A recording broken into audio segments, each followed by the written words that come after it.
History laid the foundation that informs our conversation. Welcome to the classroom. From the church to the streets, and even in the suites, and all around the world. I'm gonna keep it real in the classroom. Fannie Lou's classroom. Fannie Lou's classroom. Fannie Lou's classroom. Good afternoon. We are back for another empowering and powerful, impactful episode of Fannie Lou's Classroom. And we're super excited for our guest that's in studio on today and the conversation we are going to have. But as always, we want to pause and give a shout out to all those who make this happen from week to week to make sure we're ready to go. Our small but powerful FLC team. We have ministry partners. We also have Cheryl, Ashley, and Brooke who make sure we keep this thing rolling for 6 seasons now. Well, Ashley's new, but she's making it roll for the 6th season. So we appreciate all the work that goes into making this happen every single week. A lot of work goes into making sure this goes off, and so we're thankful for all of our team members. And so, wow, we've got a lot to talk about today. So our guest today is not new to the classroom. He's a returning guest, and he was so powerful the last time he was here, and I found it, it's providential that you landed on this week, on this day, us not knowing what was going to happen. So we're super excited to have Dr. Michael Greene back with us in the classroom. He was born in New Haven, Connecticut. He attended Columbia University and did graduate work in public policy at Cornell and was awarded a doctorate in economics from the University of New Hampshire. Mike also holds a doctorate in religious ethics from Southern Methodist University and is an ordained clergy person in United Methodist Church. He has lived and worked in Roanoke, Virginia, Washington, D.C.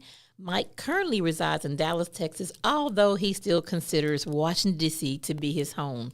That home is looking very different these days. Mike's interests includes economic thought of Martin Luther King Jr., the economics of race, health economics, economic rights, and modern monetary theory.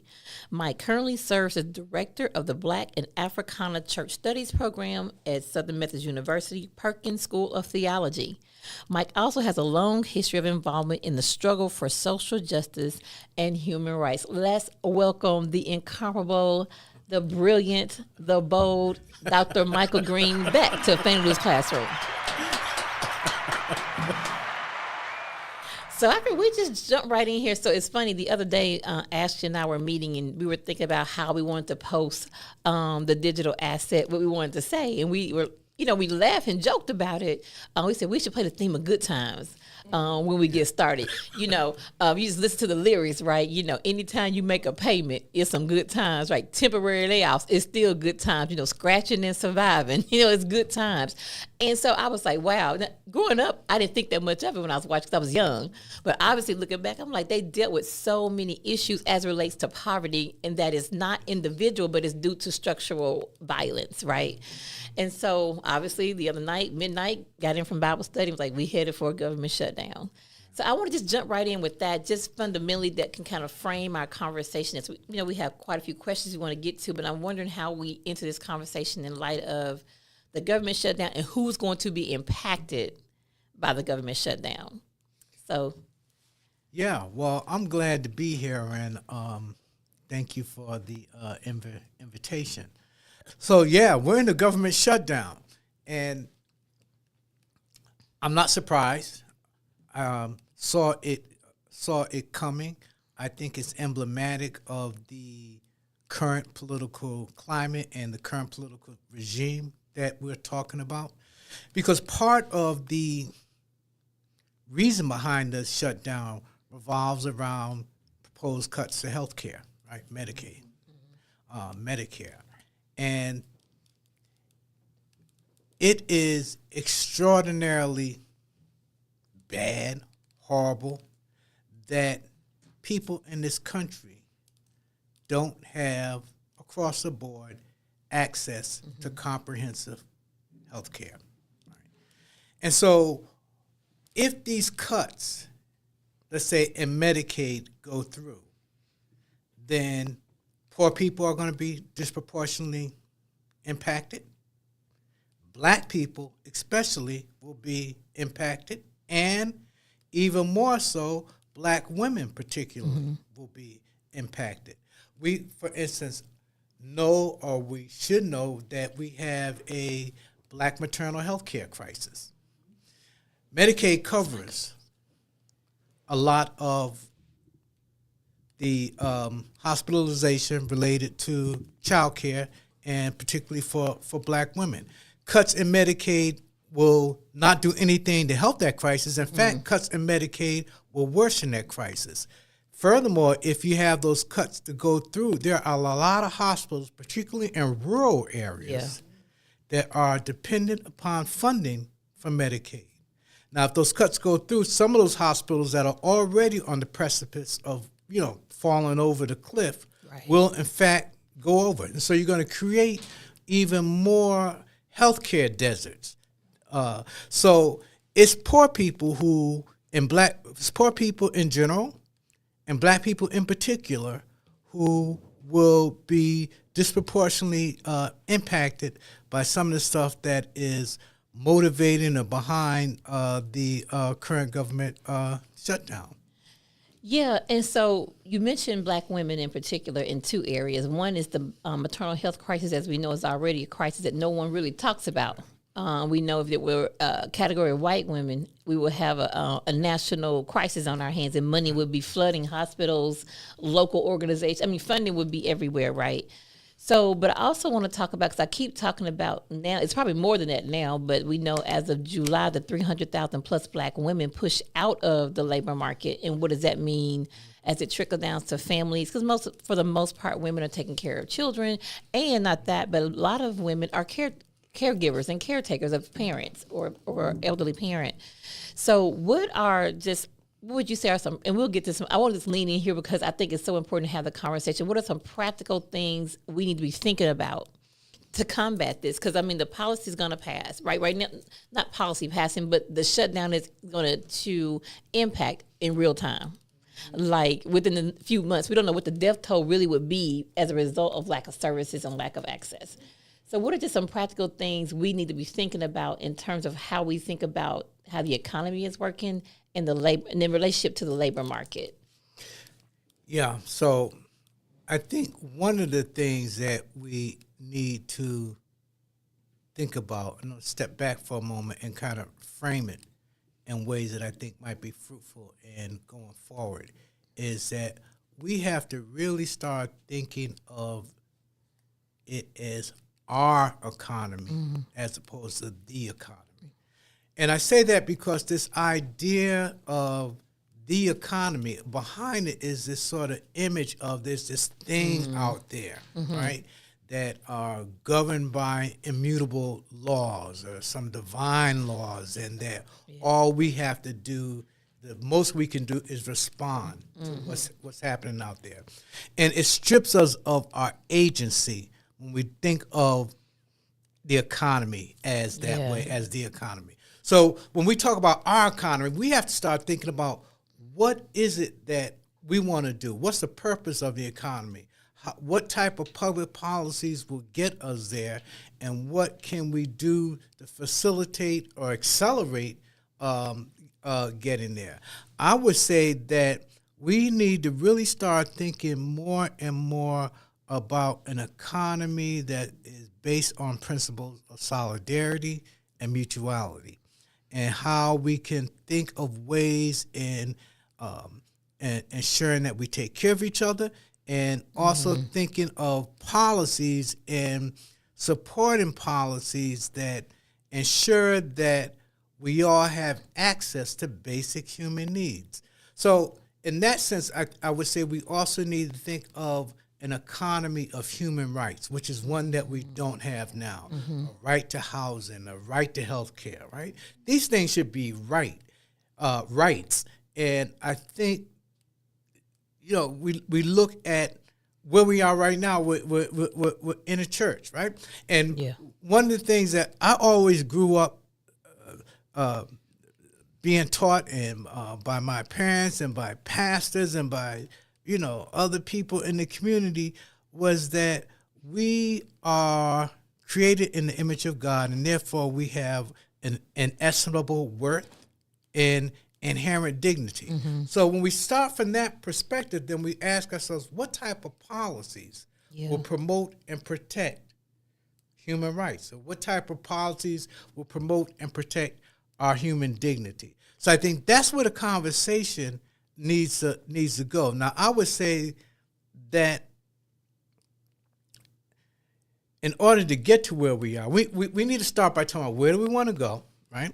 And then how do we get there? Now, I would say this, that in order to get to wherever we decide we want to go, it's going to take force. And let me explain what I mean by that. It's going to take the force of facts. It's going to take the force of arguments. And it's also going to take the force that is embedded in social organizing and movements, right?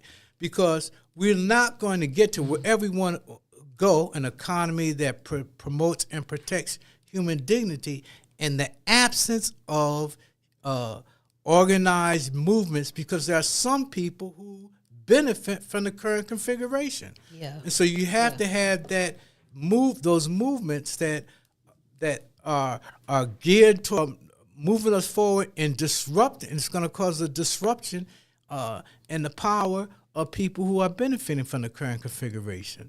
So I think those are some of the broader type of framing issues that might be helpful in generating a conversation. Now, and then I'll stop and let you get a word in edgewise here. You already know I was going to come in here and take over your stuff right here. This is my house,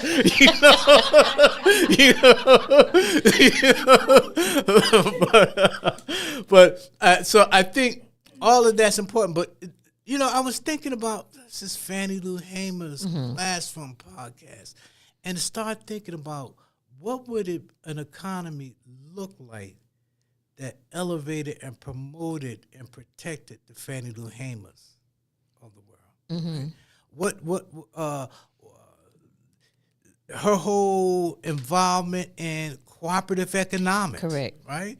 And we need to start talking about that. We need to draw. We've got, I think, a lot of wisdom, and we've got a lot of wells, and we need to start drinking from them. Right? Fannie Lou Hamer poured water into wells that we need to start drinking from, and we need to recognize that, hey, guess what? Our water is wet too.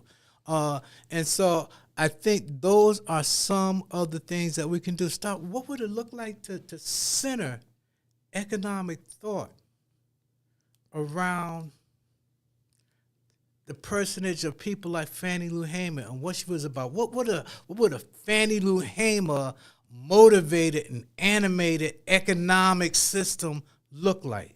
And I would suggest it's going to look drastically different from what we have, and that might be ways in which we can start thinking about moving forward and generating some discussion. So I'm going to turn the program back over to the host right now. So, number one, I will never interrupt anyone who is waxing poetically, okay? And so that's what you were doing. And also, right, this is your expertise, your area of expertise, right? So, but you said quite a bit that maybe I have several follow-up questions in light of. So that's why I can never get to the questions that Cheryl works so hard to bring up. Because one is, when you think about an economy centered around human rights, let's go to Fannie Lou Hamer. And, we're injecting her name and bringing her spirit in this moment. Her birthday is coming up Monday. I believe it's Monday the 6th. And we have a whole show dedicated to her next Thursday. And I'm thinking about just her but it's rooted in her well-developed theology, right, of land and labor. And so to your point, the cooperative economics, how she did the pig farm, how she understood what it meant, give us our land, we can feed ourselves, give us our animals, we know how to feed ourselves. And she understood that at a very basic level. So I think to your point, I think that's exactly what Fannie Lou Hamer understood, that economy should be built around human rights. Just that we are, the dignity that we have as human beings, right? We deserve, this is not, you're like giving me something, we deserve this. And that is God, and for her, from her perspective, this will be God's design and desire for human flourishing. So I'm very curious to know in your, because I read your bio, so I know you real versed in economics. You got distinctions in it. Is there in history, is there a time in history, not just in the U.S., but globally, where there was a country that operated it with an economy rooted in human rights? You know, I think the way that I would back into that question, Hold on, because you lay back, you cool. We can't hear Yeah, either. you can't hear me? Or you Okay. can push that forward, so you can. I know you want to lean back. You cool. Just lean back and have a conversation. There you go. That's why I like coming up in here, man. You know, You can lean back. Yeah, right. They There make you you go. go like this. Man. No, but Yeah. Just a little bit, yeah. I'm not so sure. The question that it's the issue of whether there were countries that have actually practiced that, but there have been movements in countries and across the globe Yeah. that are centered in the notion of human rights. Right. In fact, we often talk about King as a civil rights leader, but King even more so was a human rights advocate of human rights, right? So when we talk about rights, we're not only talking about political rights, which are important, but we're also talking about economic rights, the right to a job. The right to jobs at livable wages, the right to health care.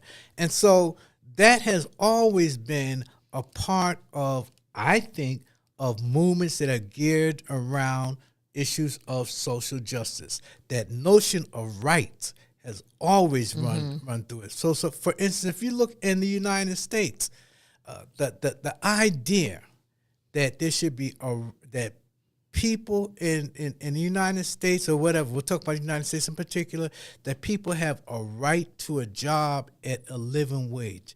That notion in various ways has always been part of the struggle, black struggle for freedom in this country.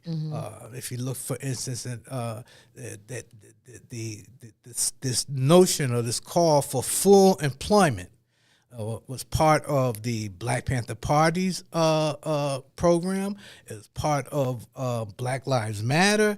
It's part of Dr. King's theology. Part of Coretta Scott King's, who was a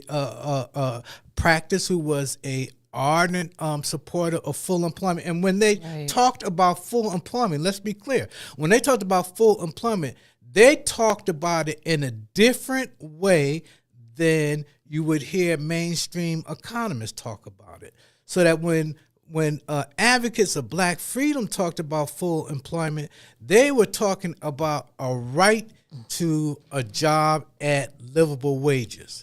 When mainstream economists talk about full employment, for them, full employment means a level of unemployment that is compatible with stable prices. Right? And so, for instance, our unemployment rate right now is around aggregate unemployment rate is about 4.3%. Right?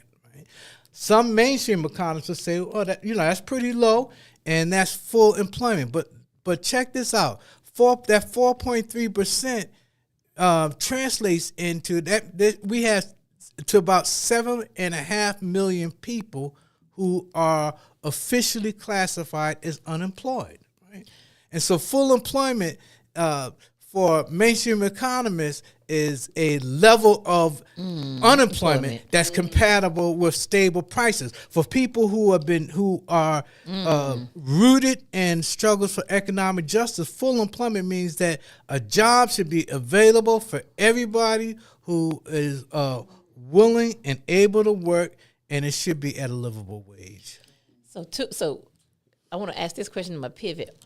So and I always wanted to know more about how do they classify underemployment, and how does that relate to, when you say what you just explained very brilliantly.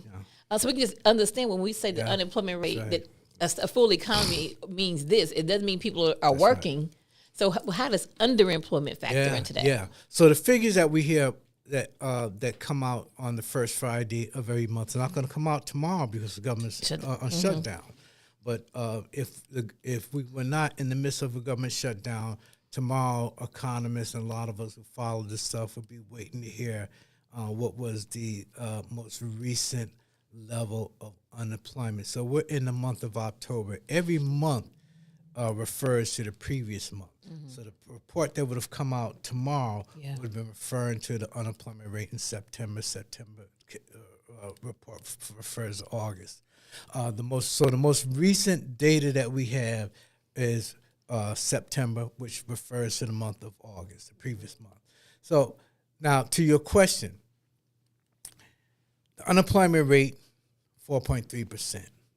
That's for aggregate unemployment. Much higher for blacks and some other groups. But when they calculate the unemployment rate, in order to be considered unemployed by the statisticians who put this stuff together, you have to jump through two hoops. One, you have to be without a job, and two, you have to have looked for a job or be actively searching for a job. So think about what that means. That means that if somebody is without a job and they've got so despondent about their chances of landing a job and they're not looking, they are not included in those stats, right? And so the official rate underestimates the true rate of, I think, of unemployment. And so that's going to cut people who are underemployed, people who have given up, people who have dropped out of the labor force. They're not in those stats. And so I think you're absolutely right that we need to talk more about unemployment and underemployment, because now when you start looking at that, you're no longer talking about 7.5 million. You're talking about 10, 13, 14, 15 million people who are unemployed and underemployed. So yeah, I think that's a excellent question. Underemployment is an important issue, and I think that it's an excellent question. And one other quick thing whilst on my mind, that the other thing that is not talked about enough, I think, is that we have seen an increase in what's called long-term unemployment. Long-term unemployment are people, when they lose a job, they've been unemployed or jobless for 27 weeks or more, 6 months or more, right? That's a long time, right? That's long enough for your unemployment benefits to run out, long enough for you to fall behind in your rent, and long enough for you to get your whip repossessed, long enough for your credit to get jacked up. So it's a serious issue. So what we're seeing now is that when people become unemployed, on average, it's taking them much longer to find another job. And again, here's where the racial issue comes in, the racial dynamic comes in, is that that's particularly true of black folk who become unemployed. If you're unemployed right now, there's a pretty good chance it's going to take you a minute to find another gig. Yeah, and I think if Dr. Day were here, she would talk about that intersection for black women be, race, class, and gender, which is an added layer to unemployment, underemployment, not being able to find work. Yes. And so I'm always, when I hear, so you couple, you just enumerated all the things that can happen when someone, and I don't know, is it also appropriate to call it chronic unemployment, or is it just long term? I've heard that the language around chronic unemployment, because it takes those who have been out of work for so long. And I'm wondering, to your point, it's not only what you lose materially, but it's what do you lose by way of being able to have healthcare access. That's right. And not just body, but, things like going to the dentist, things that we just need, or God forbid, you need specialized care. That's right. You can't afford it and can't have access. So I always look, when I see numbers like that, and then you help me understand that what I'm looking, and that's why I want to ask you a question about underemployment. So when we see those numbers, people need to see, one is people behind those numbers and not just percentages. But not only that, it's more than what you're reading, is just know it's more than that. And to me, that also signals what death is happening. Because we're not tracking how it kills people. We don't like it's almost like black maternal care. I know Cheryl knows this very well. We talk about this all the time. So if a black woman dies, I don't know, 9 months later, they may say, oh, something happened, not relating that to maternal, just from her giving birth. And I'm thinking about the same thing with people who are unemployed for a long time when they don't have access. And with that, the toll it just takes on the body, mentally and emotionally, and if not spiritually in many cases, where you can just lose hope, right? So I'm always thinking about then what then is the role of the church? How do we begin to be a place where we can not only educate people on our economy, but then what are we able to do with what we have to be able to pull folks in to assist? Wow. Yeah, that is huge. So I think the first thing that I would respond to something that you mentioned, and I think it's important because I neglected to mention it before, and that is the unemployment rate among black women and what's happening to black women in the labor market. So they've are getting hit particularly hard. A lot of it has to do with this whole administration's thing about cutting government jobs, right? So black women have been hit especially hard behind that. And the most recent report that came out from the Labor Department in September, which again refers to August, is that we saw an increase, a significant increase in the unemployment rate of black women. And so some people will argue, and I think correctly, that their unemployment rate, black unemployment rate in general, and the unemployment rate of black women in particular, sort of functions as the canary in the coal mine that is indicative of where we are headed, right? So I think one of the things that we have to do in church is talk about that, right? And to frame it, correctly.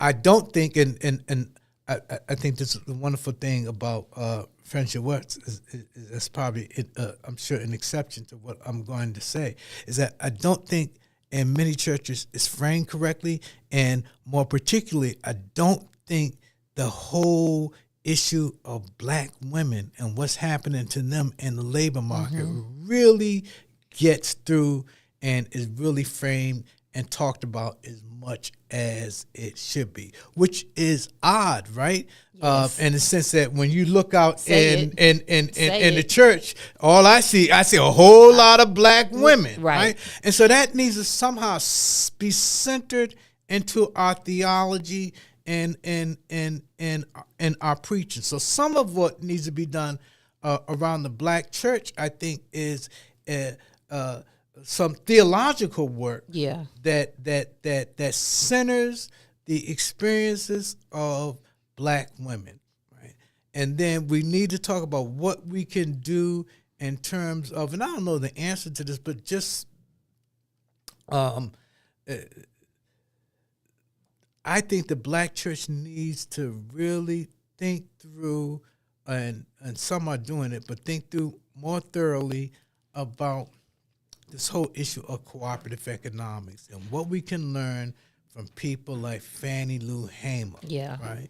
And how we can translate that in. So I think there's sort of a two-pronged or a dual thing that needs to be going on. We need to be advocating for public policies that promote and protect human dignity and move us toward recognition and implementation of human rights. And at the same time, we need to be doing stuff on the ground on our own, building cooperatives and talking about cooperative economics and really talking about what does a Fannie Lou Hamer type of approach to economics look like in the 21st century.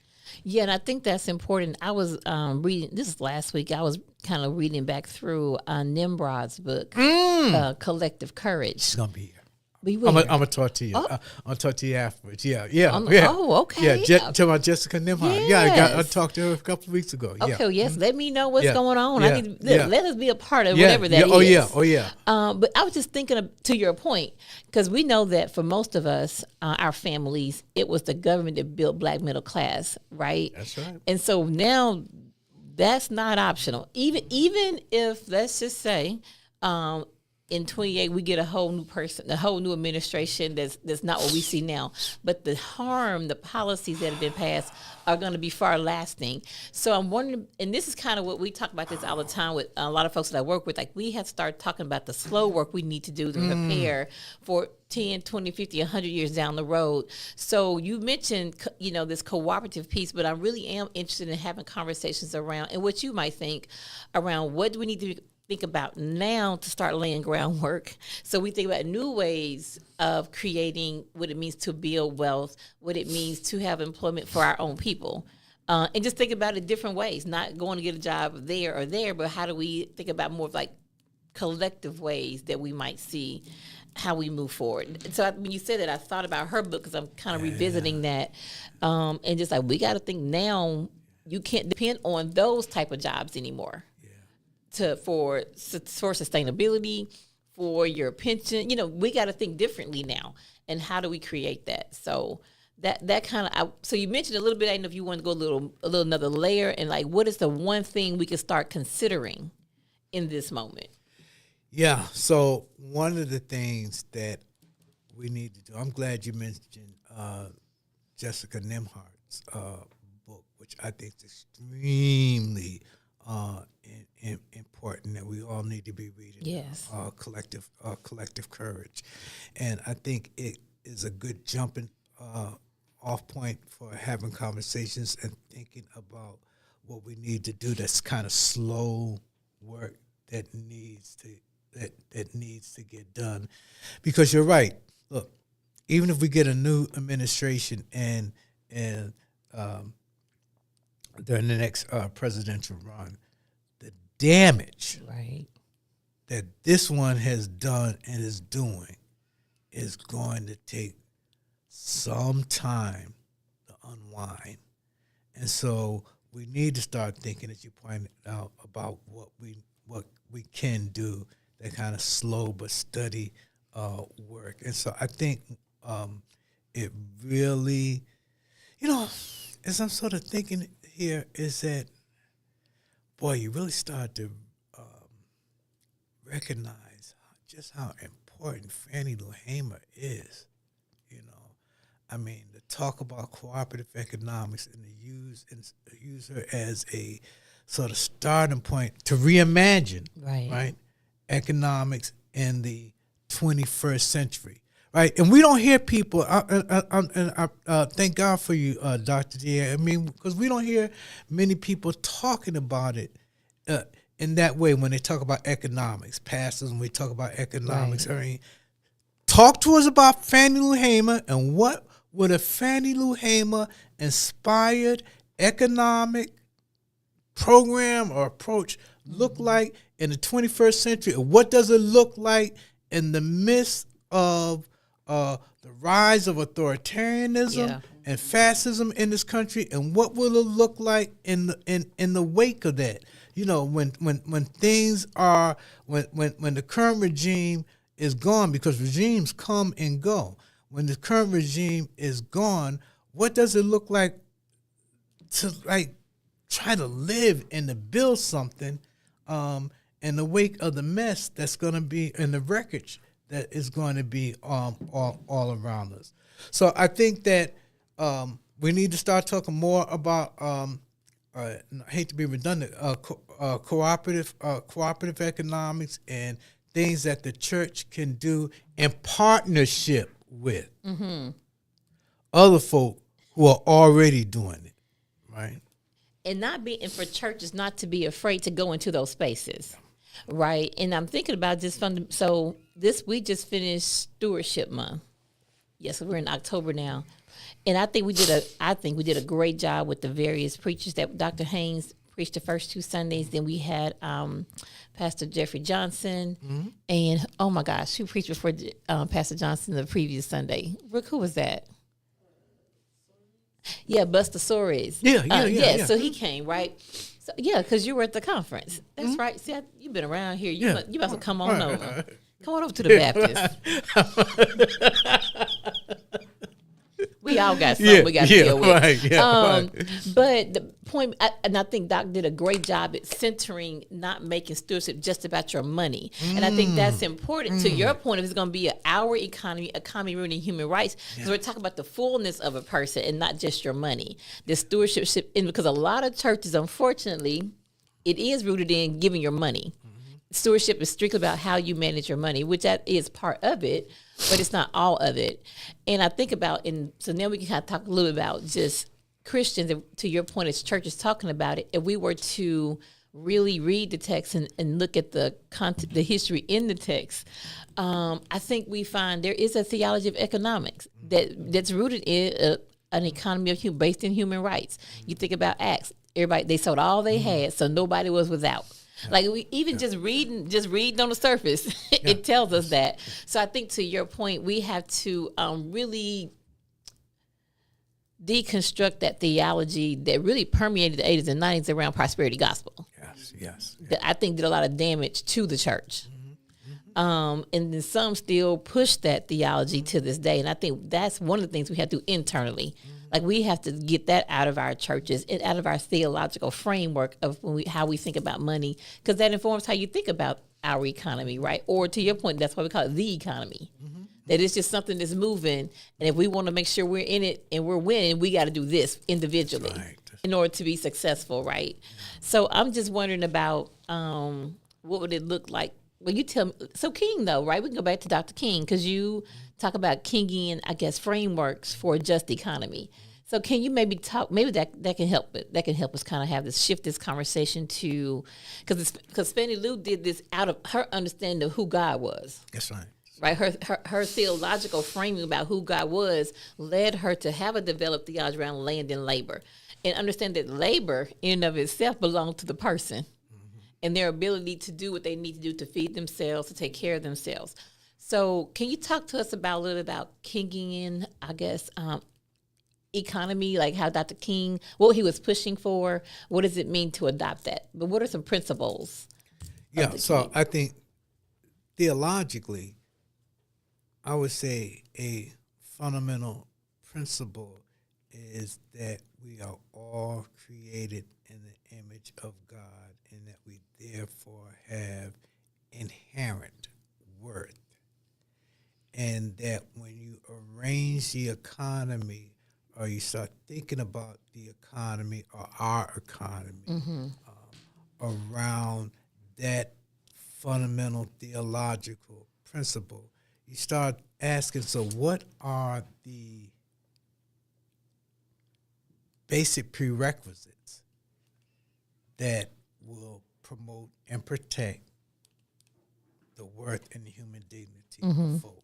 So that's why you, for people like King, that flows into, I think, arguments in favor of universal health care, jobs, full employment, and things of that nature. Because you have to ask yourselves, look, if you think if you think that we want an economy, and I'm going to put it this: we want an economy that prioritizes people and the planet, right? Because from a theological perspective, it's not just a protection of people and a promotion of people, but it's a protection of the planet, because the planet is sacred. Correct. Right? And sometimes we don't make that connection either. We're talking about, well, we're gonna, we want more businesses, which is fine, right? But check this out. So people will say that, and it makes a lot of sense, but I always listen to see if in their vision are the unions. They tell me, we need more business. Well, what about workers? because everybody's not, I mean, how do you think about workers? Where are workers in your vision? Do they have a right to organize? Because, see, part of the thing I think that we have to be careful of is that, this is me, I don't want to be just like them. You know what I'm saying? Right. That sometimes we have to be careful of falling into this posture where we look at them and say, okay, man, so I want to have exactly what they have and do exactly what they do, and I want to have a class structure that's similar to them. I mean, we have to get out of that, out of that box. So I'm very supportive of thinking about ways of establishing black businesses, but you got to talk to me about workers too, black workers, right?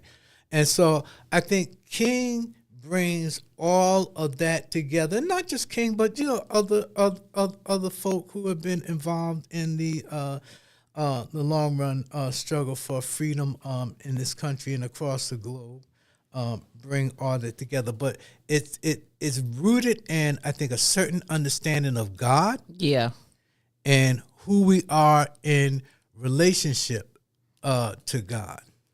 So this is really good. So see, I'm gonna get to a question that's related to what we're talking about. Okay. So your work is not in vain. Is this question right here?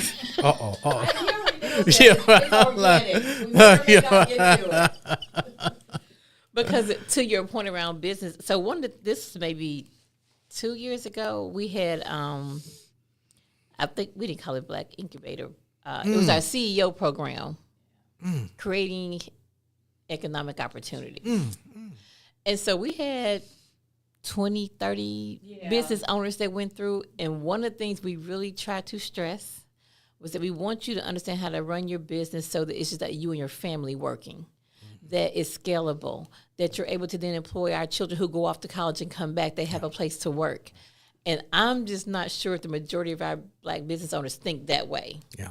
Of going into business, how do we incubate you, but think long term. How are you going to scale this? How are you going to grow it? Create other job opportunities outside of just your family, and how to really grow that. And I think that is a way for us to begin to make a shift if we can get a lot of our business owners to shift how they see what it means to be an entrepreneur and to be in business. But then also, how do we make sure we are able to get funding for said business so they can do that?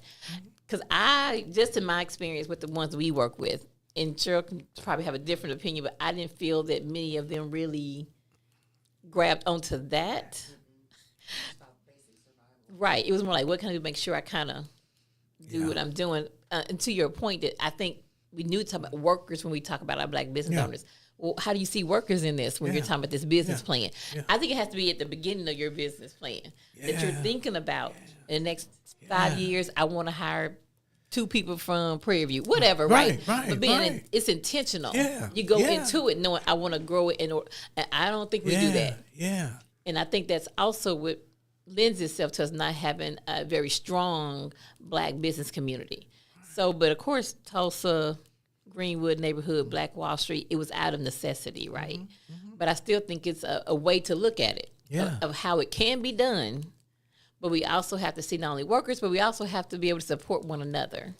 And that too. So I appreciate you saying that, because I think we have to just tell, because part of it is also being tell the truth about what we need to be doing. And not always about what's happening out there. That there internally, there's some things we can do as a community to be a part of the solution. If you will. So that's always something I think about when I go into small businesses and deal with small business owners. I'm just like, okay, do you want to invest in yourself? So I think that's visionary. And the other thing I think that's related to that, when we're talking about entrepreneurship and business and all of that type of stuff, which I think is critical, and the production of wealth, which is, I think, critical. my thing has always been, look, let's step back for a second. So wealth is very unequally distributed, right?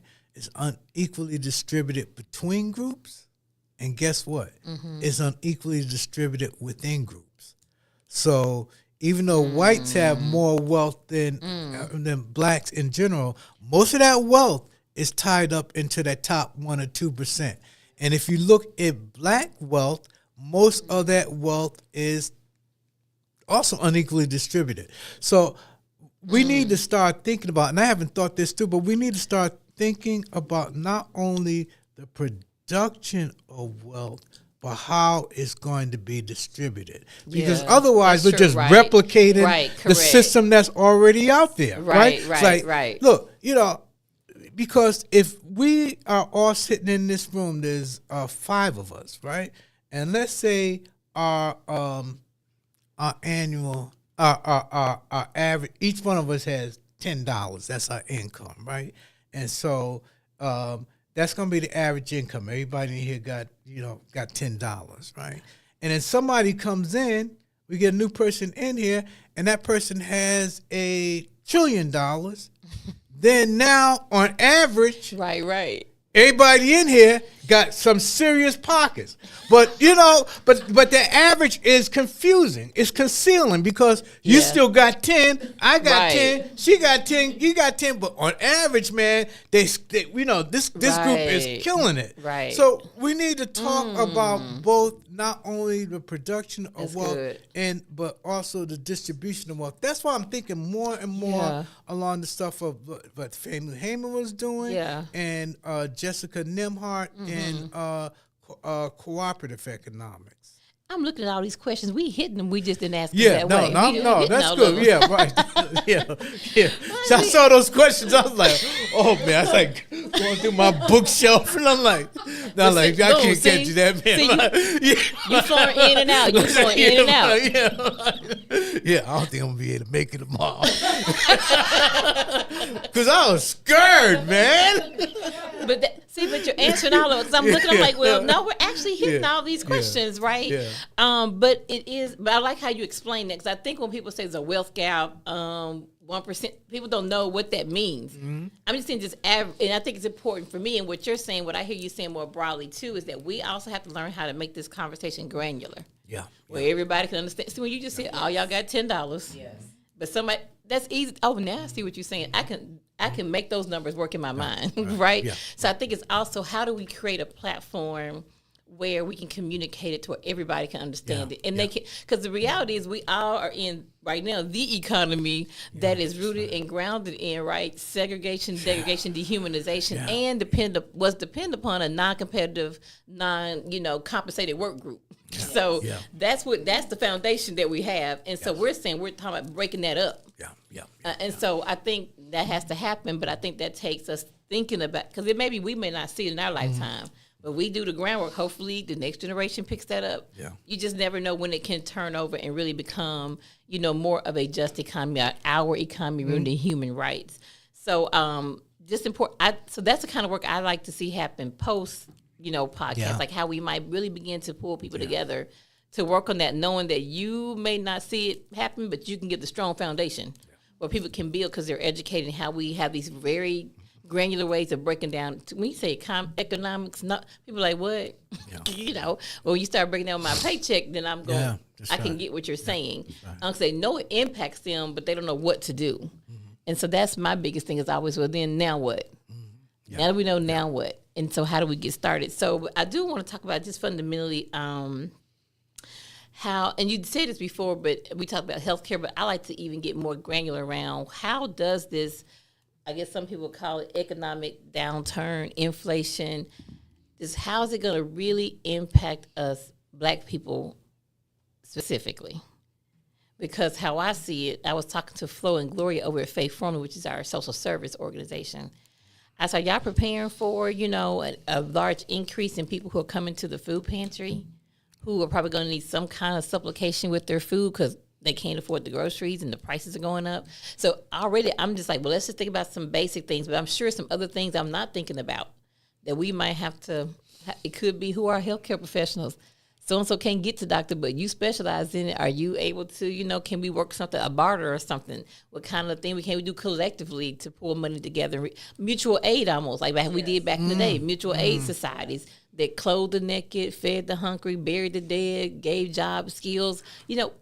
So I'm answering sort of, but I want you to. I just think we have to start thinking about that very seriously because look here, it's moving fast, and they're steamrolling. So we need to learn quickly and revert back to that which we know is useful. That Sankofa moment that's going to give us what we need to move forward. And I'm thinking about economy in the 22nd century. Like we have to think even far out like that, right? What we want to see. But sure, go ahead. No, so I think he answered it in a whole lot of ways, and in terms of what I would have said, and because some of this is just sort of percolating in my mind as we talk. So I'm thankful for this, that we've got a strong tradition of mutual aid. And so one of the things that we need to do, I think, is to have discussions and strategies on how we can tap into that and how we can replicate it, and how churches and other folk can be involved in recapturing and replicating and highlighting the mutual aid efforts that are going on. So I think that's one thing that we need to do, and that doesn't mean that we don't do the sort of other stuff of advocating for public policy change and organizing around that. I think we do. But you're absolutely right. We are this regime that we are under right now is frightening, right? And its policies are brutal, and so we know that we're stuck for it. Probably for at least another 3 years. Right. We need a year. And then I know. I was thinking about that the other day. I was like, doggone it. They ain't even, Buddy ain't even been in there a year, man. Right. So I think we need to start figuring out and talking more about what it is that we can do that will protect us. Yeah, right. And that will help us gather the resources and the wherewithal to enable us to get through the moment. Because that's going to be hard. That's going to be that's an arduous task, right? To just get through get through the moment to make sure that as many of us as possible can get through this. And that's going to require, I think, some mutual aid and some cooperation. So this is helpful. It's given me a whole lot to take home to think about. We do what we can in the classroom. Yeah. This classroom is, y'all like, man.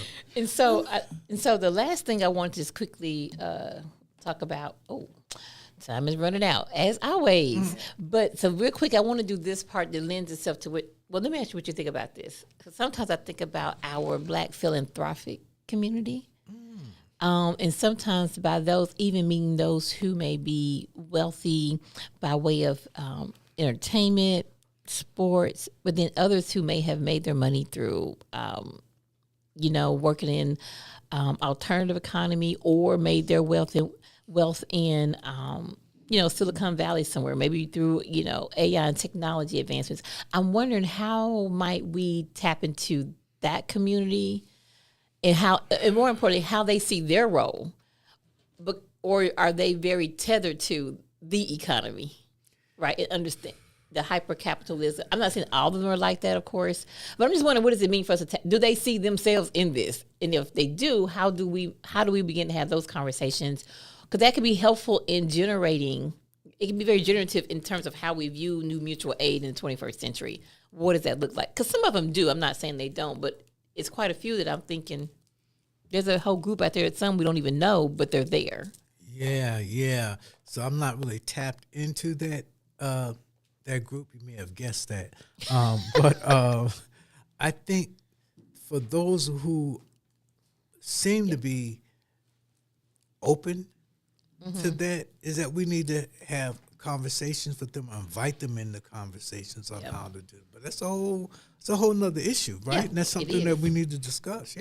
Yep. Well, Dr. Greene, as always, we thank you for Thank being you. in Family's Classroom on today. Let's give it up for Dr. All right. Greene. He was dropping some knowledge up in here. When we say people bring their brick to build this house, he brought a few today. We probably got at least all the way up to the roof built today.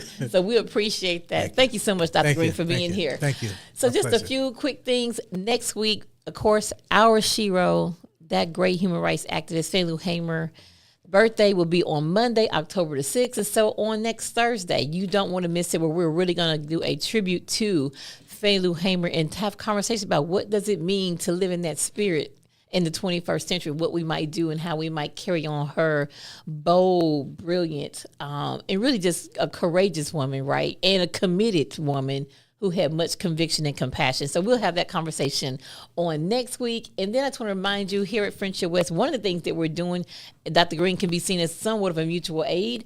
We support the Haynes Global Preparatory Academy located on the campus of Paul Quinn College, where we're in the midst and throes of our holiday drive, where the kids and everybody's kids, I mean, you owe everybody a kid.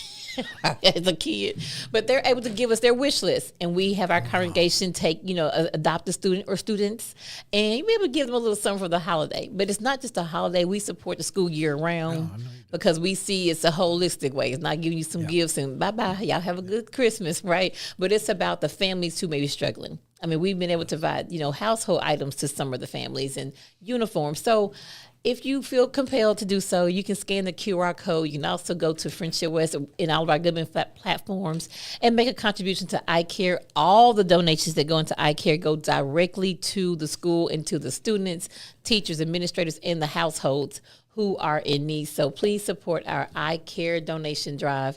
And then, of course, we always have our fabulous Fannie Classroom t-shirt you can purchase that helps us bring amazing guests like Dr. Michael Greene to the podcast. And it keeps us going from week to week. So you can order your shirt by scanning that QR code, but you also can go to Friendship West landing page and go to our justice page, and you will see a link where you can order your t-shirt. And stay tuned, because next week we're going to drop some hot new merchandise on you. So next week we'll have all that for you. So we hope that you will join us next week right here in the classroom. From the church house.